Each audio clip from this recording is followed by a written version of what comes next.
Okay, hello. Hello, Psychonauts. I'm really tired, but I want to try to do this trip report anyway, so... Do you want to hear a trip report? Okay. So I had another mushroom trip, and it's been about a week and a half, and I have some trip notes. So we're gonna try to piece together what happened in this trip. We're gonna do it together. Yeah, I just want to relax, actually. My brain is not braining right now, but I really want to talk. So, I took 5 dried grams at 11:08 a.m. And yeah. So what happened? What happened? What happened? What can I tell you? I don't write anything down until 12:01. Okay. I told you. This is...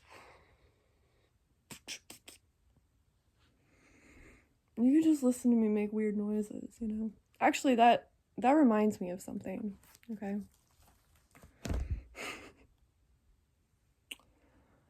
Okay, so the first hour of the trip, who knows what's going on, really. But I remember having these thoughts. I do remember having this... I wrote this down. I said, Plato projections, remember. What am I supposed to remember? I'm telling myself to remember that sometimes in these psychedelic experiences, I feel like my perception is shifted such that I see how reality is, you know, a 3-dimensional projection of a higher dimensional, like, I wrote down Plato because this is very much like Plato, forms, idealism. I don't know. I'm too tired for this. But I sometimes just like feel like psychedelics allow my perception to kind of... It's almost like I'm catching a glimpse of something. Like I'm catching a glimpse of how our reality is a shadow of a larger reality in like a very real way, like in a very real, like mathematically verifiable way. I don't know. Plato, the allegory of the cave, I don't know. Don't mind my voice. I'm sorry about it. I'm very sleepy, and I kind of default to sleepy styles of speaking. This is gonna be a mess of a trip report. There's no way I don't know why I do this to myself, really. Okay. Okay, at 12:01 I wrote down a joke. It wasn't really a joke. See you later, I'll be here. That's what I wrote down. I'll be here. Because I will be here, because that's where I always am. I'm always here.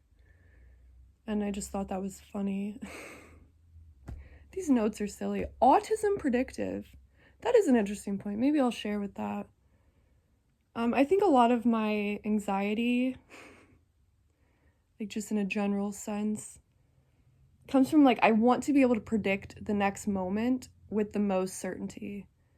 That's why I really enjoy sometimes like very predictable activities. I don't know. I enjoy the opposite though too, obviously, but I mean, because psychedelics can lead you into this. This is reminding me of another idea, but it's too complex to...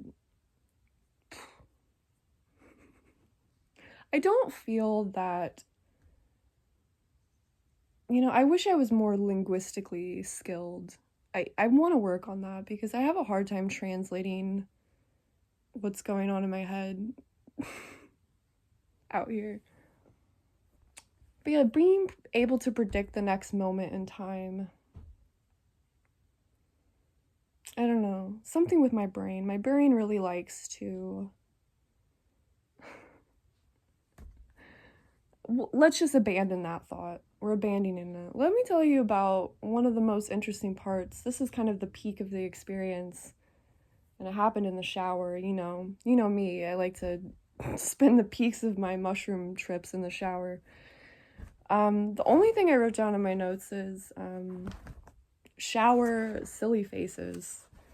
And I have to tell you what this means. I really don't know what to make of it. I honestly don't even know what perspective to tell you this from.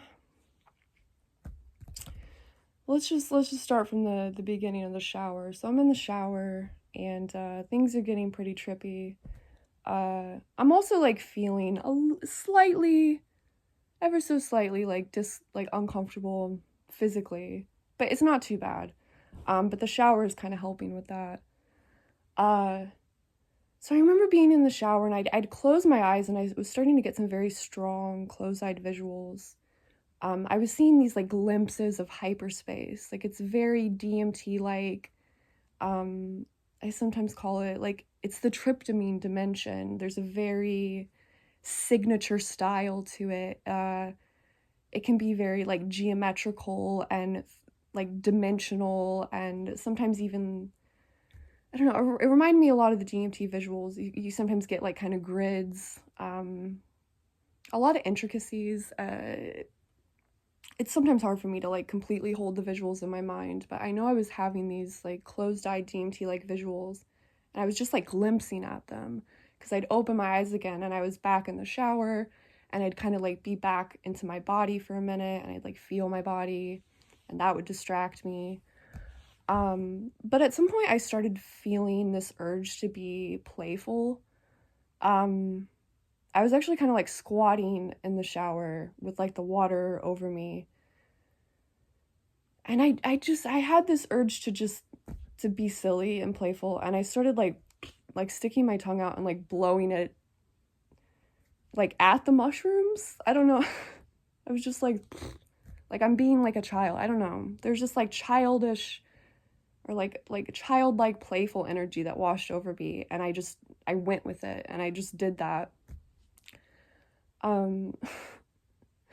But then what happened next was really interesting, like the dynamic, which I don't know how else to talk about this, but say like me and the mushroom or like me and this like felt presence, me and this dynamic with the other, whatever that means. I'm not going to make any conclusions about what's actually going on, but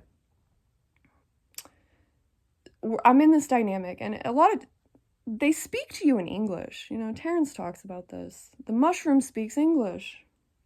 Anyway, I'm interacting with this dynamic and the mushroom entities, they're like, make the silliest face you can and we'll let you back into hyperspace. And they meant it. Like they emphasized, it had to be genuine. Like I genuinely had to make the silliest face that I could and they were going to let me in. And I obliged. I did it. I made the silliest face I could. And I'm not going to make the faces, okay? I just can't do it because it gets even weirder. I make the face and I close my eyes and I'm back. I'm back in hyperspace. I can like see those visuals again. But then again, I'm kind of brought back out of it and I feel my body again and I'm, I can like feel sensations. I can feel my stomach. I can feel myself breathing. And so I'm kind of still just like playing in the water. I don't know. And I kind of like reflect on what just happened. I'm like, did that just really happen? And then the mushroom, this dynamic responded like, yeah, like try it out. Like try to go back to hyperspace without doing the silly face. See if it works. And I know the mind is very powerful. This could all be, like I'm aware. Okay. This was just like a very high weirdness experience. I closed my eyes. I couldn't get back into the hyperspace visuals. And they were like, yep, make the silly face again and we'll let you back in. So it started being this like game. Like, I noticed this type of dynamic with tryptamine a lot, with the mushrooms and with DMT. There's this kind of like playful, like they're almost like, I have to say, it does typically feel, it feels like benevolent. It feels Maybe I'm wrong, but it feels it feels like good and in all it doesn't feel manipulative. I don't know. I don't know what I'm saying. Maybe I'm talking myself in circles. I'm just trying to get at like what the vibes feel like. Like it's a very like playful, almost like they're like toying with you in a way, but it's not meant to be in a negative way. I don't know how to explain it. I think I've explained this type of idea better before. It's just this like playground, this carnival like vibes. It's just like we're like playing this game from one dimension to another. I don't even know. I really don't know what to make of it.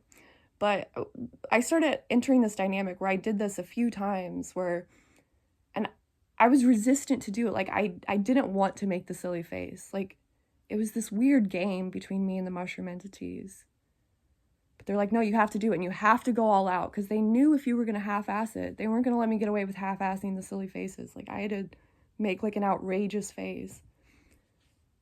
And I don't know. I feel like there's a lot of like I do a lot of like weird intuitive behaviors during trips. Sometimes like I don't know. It felt good to move my mouth in those ways. So maybe like the mushroom was, these are tangents on tangents and halfway thought out theories that I should not be talking about. Okay. The shower eventually concluded. Got out of the shower. So I went in my bed. I probably shouldn't do this anymore, but I got on YouTube and I decided to release one of the videos that I had made earlier in that week, titled Artificial/Reality. And this was at 1 something. I don't know, so I released that during my trip. I don't know, just kind of like as an experiment, like what happens when I release something during the trip? Does like my state of mind like have any effect? I don't know. Then I had this weird glitch thing that happened. I made a post about it. I like played back my own video, and then Lateralis played afterwards. I don't know. It was kind of just this synchronistic, nicely timed out thing. So I enjoyed the song Lateralis. And I wrote down a bunch of my notes. I pretty much just started writing down the lyrics because it was really getting to me. Yeah, I wrote down as below, so above and beyond. Okay. Watch it bend. Watch it bend. I really wrote that down. You should watch it bend. These are the notes, by the way, if you can see them. I don't know. I did write something. I wrote, it takes longer, the rhythm, the feel, the resonance, and the number. I noticed the time dilation, especially during this song, because like I know the beat, and it's like intuitive. There's like a mathematics and music. This is a whole topic on its own. I might not be able to get too much into this, but there's like a real thing happening where like the time is dilated between the beat. Like I don't even hear the song the same way. It takes longer, but like I have an intuition of how long it's supposed to take, but then it doesn't match up. I don't know what's happening. But I wrote something about that. I noticed that with the song Lateralis. Okay, I wrote something down. I wrote, I need the ground. I was peeking, and I was holding on to my bed, and it just wasn't doing it for me. It wasn't doing it for me, and I was thinking, I'm like, I need to be outside on the ground. Like, I had this strong calling. I know there is something to, like, grounding, and, like, I don't know. I just felt this strong need to be on the ground, but I couldn't pull that off. It was cold, and I don't think I had clothes on, and just too many steps to go do that. But I was craving the ground. I remember that. No, at 1:23, so we're still like kind of in the peak of the experience. I wrote down Kaleidoscope Queen because there's a poem I once wrote that goes like, Kaleidoscope Queen, queen of the hive, watching little minds run out their lines. But here's the part that I really was interested in. She must listen so closely and feel the way to lead. Conductor of thoughts, giver of dreams. I don't know, there's something like I feel in my mind when I'm in these states. I don't know. What do you think? I also wrote down all his number. I think I'm losing what happened in this trip. All his number. That who said that? Pythagoras?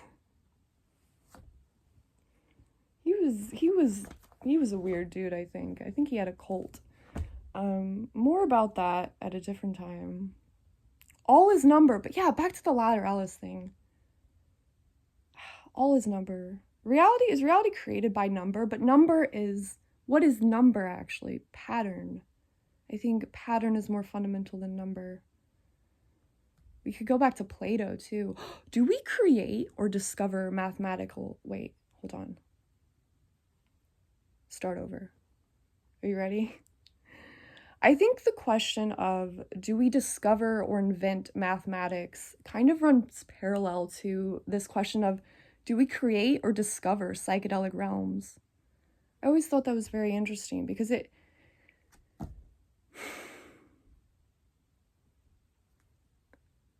I think I'm just going to leave it as a question for you to ponder right now. I think I think they're related questions. I think they're related. Do we invent or discover mathematics, and do we create or discover psychedelic realms? Give me your answer. What else did I write? I wrote down cultivate higher intelligences. This reality is a game in order to cultivate higher intelligences. I think that's partly kind of some of the ideas in alien information theory. I don't know. I guess I was thinking about this reality does seem like it could be some sort of to cultivate higher intelligences. I don't know what's happening. Does anybody know what's happening? Okay. The last thing I wrote down crying QED. Why did I write down QED? That it doesn't even make sense. It's something, I forget what it even stands for. I think that was to be shown, maybe something like that. You write it at the end of a proof. It doesn't make any sense. Crying. I did cry a little bit at the end of the trip. A little bit of like emotional release, which is nice. I do enjoy crying during trips from time to time. I used to cry like every trip I had in the beginning. When I had my like first awakening type trips, especially with acid, I would cry every time. Just tears of bliss, tears of anything, really. But yeah, that was the end of the trip. I was basically down at that point. QED, that's all I got. I have no idea what this trip report even was. But I do hope you enjoy that, and let me know what you think, and you'll see me in the next video. Okay, bye.